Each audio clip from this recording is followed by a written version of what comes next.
Wasn't expecting this. It's like being back on stage, which we're not used to, by the way. So. First question will be in the room, number 310.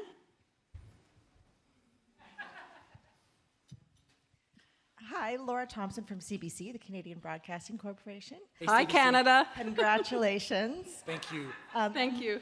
Much of Frankenstein came together in Toronto, including building a giant ship in a parking lot there. This is true. Can you talk a bit about being part of the arts community there? Well, I'm a real Canadian because I'm from Vancouver. I was born in the prairies. I lived in Montreal. Je parle français.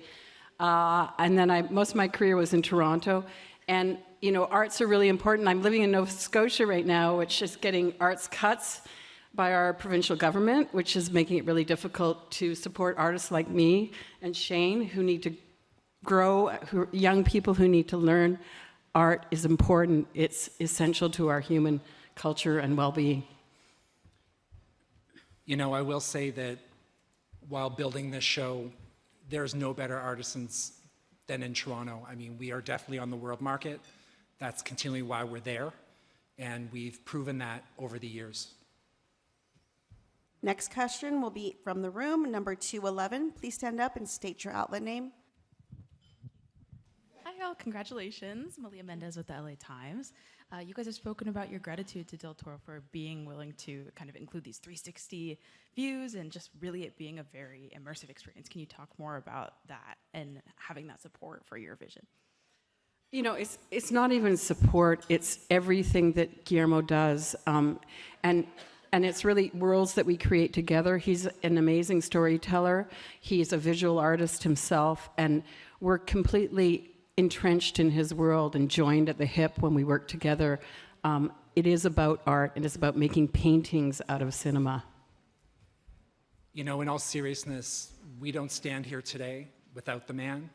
That man has promoted this film and what we do as,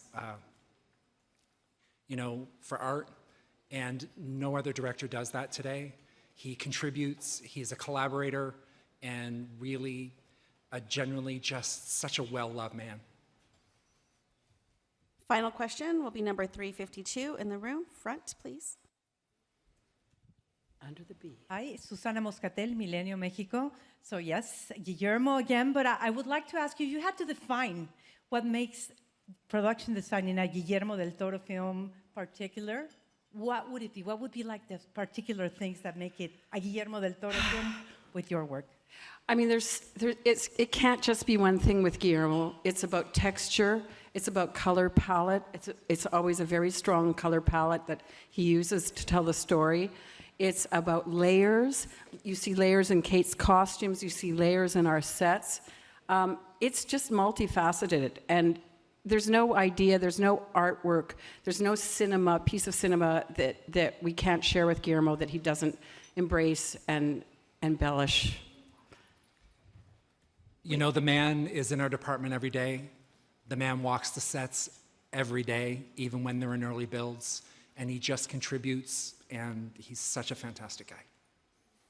One final question from our virtual press. Lassimia Pensa, ITA. Hello, Serena Tivelloni, Lascimia Pensa from Italy. Congratulations for this well-deserved recognition. Gracias. Frankenstein's world feels so alive and textured. How did you decide which details to emphasize to bring the story to life visually? Thank you so much. All the details are emphasized. I don't think there's a corner of a set that Guillermo and Dan Lauschton, our wonderful cinematographer, don't see.